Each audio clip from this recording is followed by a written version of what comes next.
सतगुरु के नूरी स्वरूप के दर्शन क्या बिना भजन अभ्यास में बैठे भी हो सकते हैं?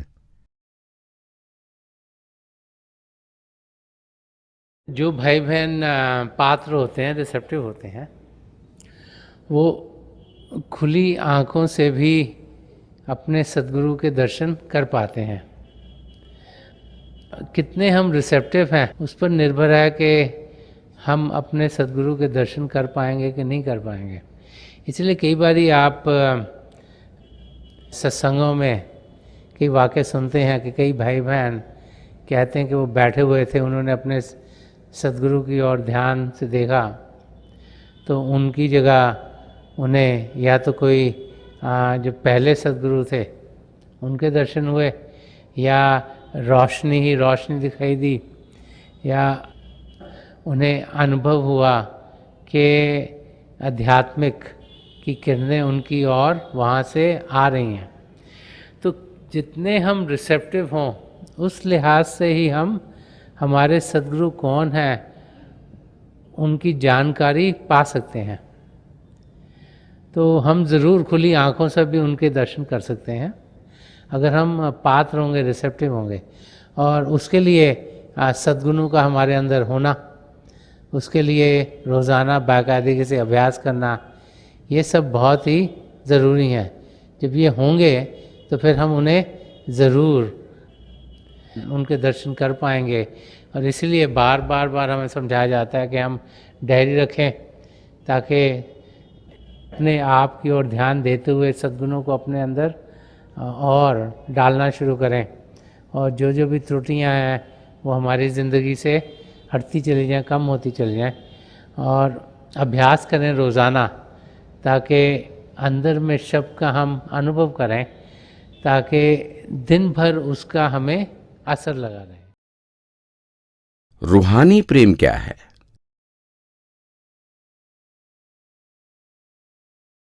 रूहानी रास्ता प्रेम का रास्ता है, और प्रेम क्या है उसको समझना बहुत मुश्किल है। जब हम अपने सद्गुरु के अंग संग होते हैं, उनकी नज़दीकी पाते हैं, तो उनकी ओर से हमारी तरफ प्रेम बड़ी तेज़ी से आता है। उनका प्रेम तो आत्मिक प्रेम है, और वो प्रेम हमें नज़रों से ज़्यादा अनुभव होता है। इसीलिए संत कृपाल सिंह जी महाराज फरमाते थे कि 2/3 of spirituality comes through the eyes of the master, के 2/3 हिस्सा रूहानियत का हमारे सद्गुरु की आँखों से आता है। क्यों?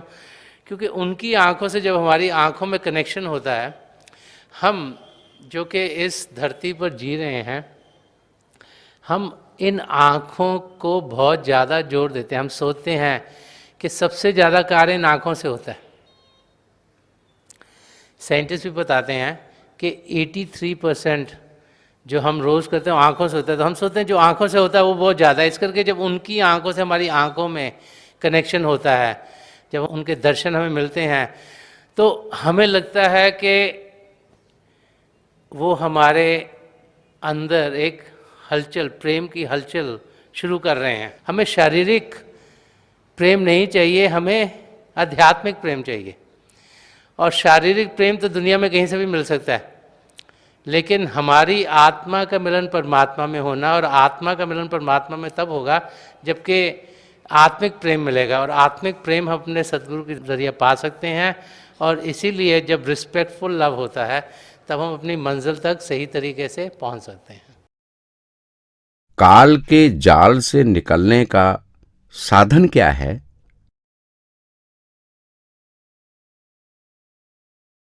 काल के दायरे में जिसमें कि हमारी आत्मा भटक रही है, उससे निकलने के लिए ज़रूरी है कि हमारे सारे कर्म कटें। जब तक हमारी आत्मा के साथ कर्म जुड़े रहेंगे तब तक हम 84 लाख जियाजून में ही भटकते रहेंगे। तो 3 किस्म के कर्म हैं, एक संचित कर्म, एक क्रियामान कर्म, एक प्रारब्ध कर्म। तो जब तक ये सारे नहीं कटें तब तक हमारी आत्मा जो व्हील ऑफ ट्रांसमाइग्रेशन है उससे निकल नहीं पाती। तो नामदान के साथ क्या होता है, जब नामदान किसी पूर्ण महापुरुष के ज़रिए हमें मिलता है तो जो सबसे बड़ा बोझ है जो संचित कर्मों का, उस दिन ही उस समय ही वो उसे नाश कर देते हैं। वो सबसे बड़ा बोझ है जो हमारी आत्मा के साथ जुड़ा हुआ है। और फिर प्रारब्ध कर्म जो हमारी ज़िंदगी में ढलने हैं उनमें हमें मदद मिलती है, और क्रियामान कर्म जो हम रोज़ाना करते हैं, वो जब रोज़ाना हमें समझाया जाता है कि हम प्रभु के नाम का जाप करें, सिमरन करें, रोज़ाना कम से कम जो दिन का 10वां हिस्सा है जो 2.5 घंटे के लिए अभ्यास करें, तो उसके ज़रिए वो जो रोज़ाना कर्म बनते हैं वो हमारे करते चले जाते हैं। तो नामदान के ज़रिए ही हम अपने कर्मों को ख़त्म कर पाते हैं, और हमारी सद्गुरु की मदद से ही हम अपनी मंजिल तक पहुंच सकते हैं। अब बार हमें यही समझाया जाता है कि नामदान किसी पूर्ण महापुरुष से हम लें।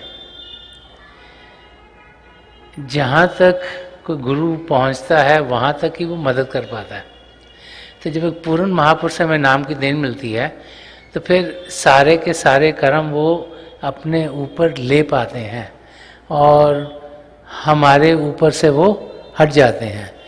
तो नामदान के ज़रिए ही हम अपनी मंजिल को, जो कि आत्मा का मिलाप परमात्मा से कराना, उसे पूरा कर पाते हैं। रूहानियत में वर्तमान क्षण में जीने पर जोर क्यों दिया गया है?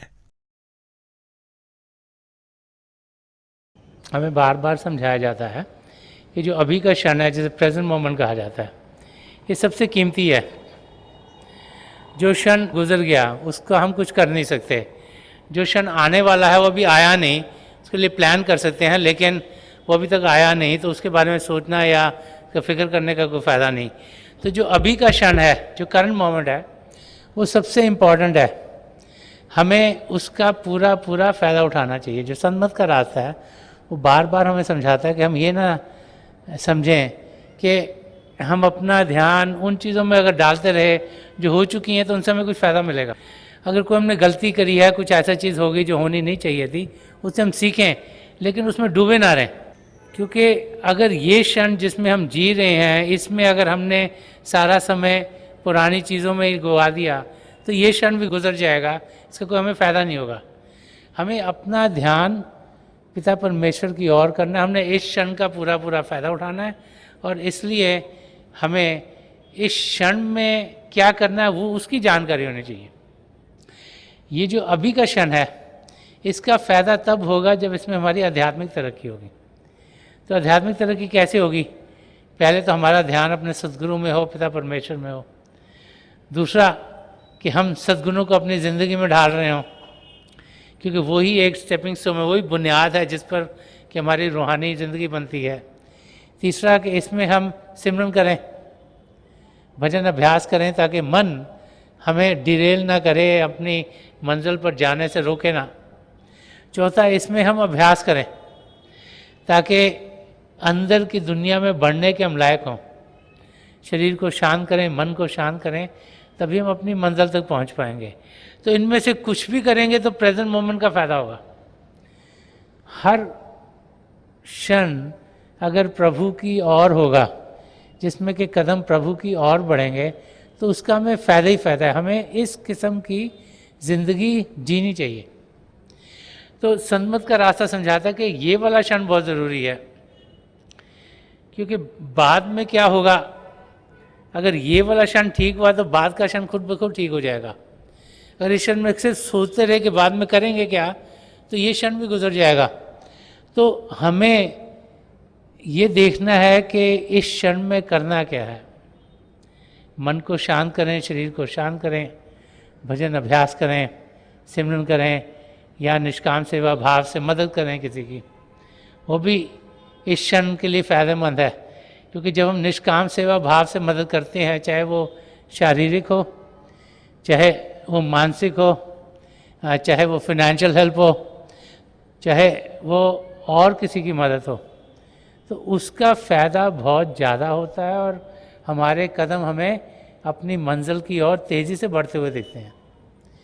तो ये बहुत ज़रूरी है कि करंट मोमेंट, ये जो अभी का क्षण है, इसका हम पूरा पूरा फ़ायदा उठाएं, इसमें ध्यान पिता परमेश्वर की ओर करें, और हम देखेंगे कि हम फिर अपनी मंजिल की ओर तेज़ी से बढ़ेंगे। निराकार ने साकार का रूप क्यों धारण किया? पिता परमेश्वर एक ताकत है, हमारी आत्मा उनका अंश होने के नाते वो एक चेतन ताकत है। अब जब वो आत्मा इस शरीर में आती है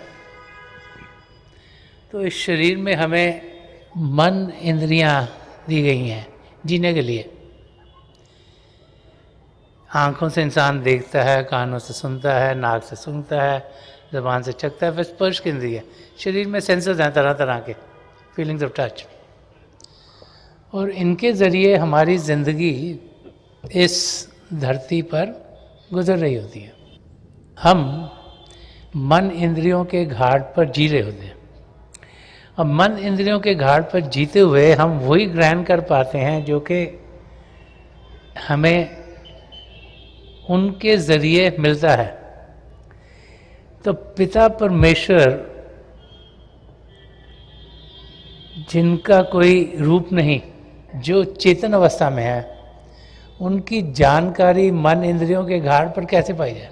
इसीलिए प्रभु ने अपने अजीज़ों को, जिन्हें वो बहुत प्रेम करते हैं, एक शरीर देकर भेजा ताकि हम उनके ज़रिए असलियत की जानकारी पा सकें। और कोई हमें समझाए नहीं कि प्रभु हैं, कोई बताए नहीं कि हम अंदर की दुनिया में जा सकते हैं, तो हम कैसे जाएंगे? इसीलिए पूर्ण महापुरुष आते, संत दर्शन सिंह जी महाराज ने इस पर इशारा भी किया। वो कहते हैं, लौट आए हैं यार के दर से, वक्त ने जब हमें पुकारा है। तो जब जब यहाँ पर नीड्स होती हैं, और नीड्स हर समय रही क्योंकि आत्माओं ने वापस पिता परमेश्वर के पास जाना है, तो कोई ना कोई पूर्ण महापुरुष प्रभु यहाँ भेजते हैं, जिनके ज़रिए हम इंद्रियों से जो ग्रहण करते हैं उनके ज़रिए जान पाएं कि सच्चाई है। सच्चाई मन इंद्रियों के घाट पर नहीं, लेकिन शरीर से ऊपर उठकर पाई जाएगी। अगर ऐसे कोई तरीका ना होता तो हम इंसान जो मन इंद्रियों के घाट पर जीते हैं, पिता परमेश्वर के बारे में कभी जान ही ना पाते। ताकि हमें पिता परमेश्वर की जानकारी हो, इसीलिए ही निरंकार ने साकार रूप धारण किया, ताकि हम आत्माएं जो भटकी हुई थी, जिन्हें प्रभु ने तो मौका दिया कि मानव चोला दिया, वो वापस प्रभु के पास जा सकती हैं, लेकिन अगर कोई तरीका ना होता इंसान को डायरेक्ट करने का कि भी अंदर की दुनिया में जाओ, अगर वो ना होता तो फिर इंसान सिर्फ मन इंद्रियों के घाट पर जीता हुआ 84 लाख जिया जुन में ही फंसा रहता। करोड़ों लोग ऐसे ही करते हैं। महापुरुषों के यहाँ होते हुए भी कोई कोई खुशकिस्मत होते हैं जिनका ध्यान पिता परमेश्वर की ओर जाता है। तो रूप इसलिए धारण किया ताकि असलियत की जानकारी हो, जिस देह से हमारी आत्मा को मानव चोला मिला है वो देह पूरा हो पाए और हमारी आत्मा का मिलाप परमात्मा में हो।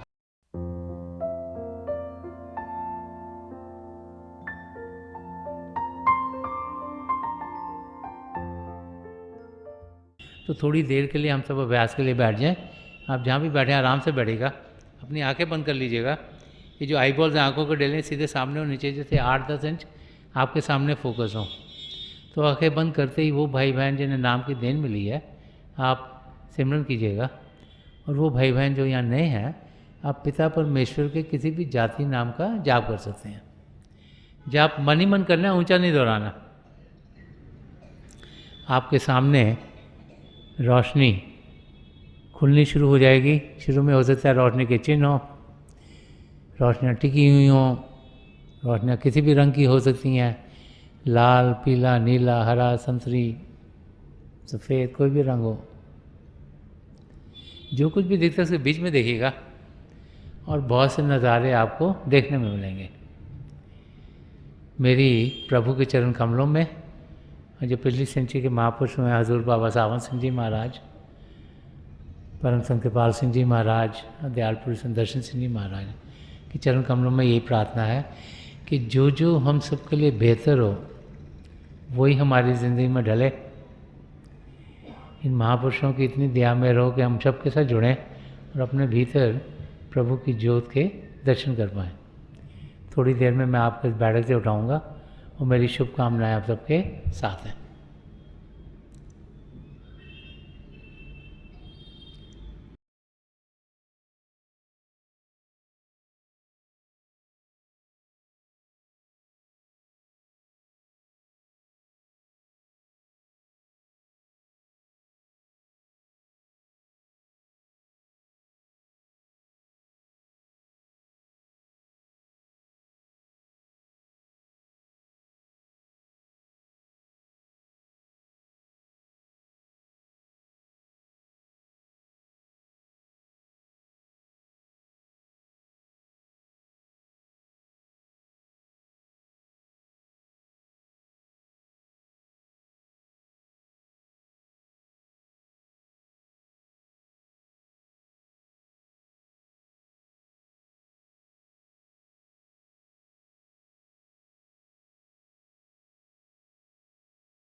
छोड़ दीजिए जी, प्लीज़ लीव ऑफ।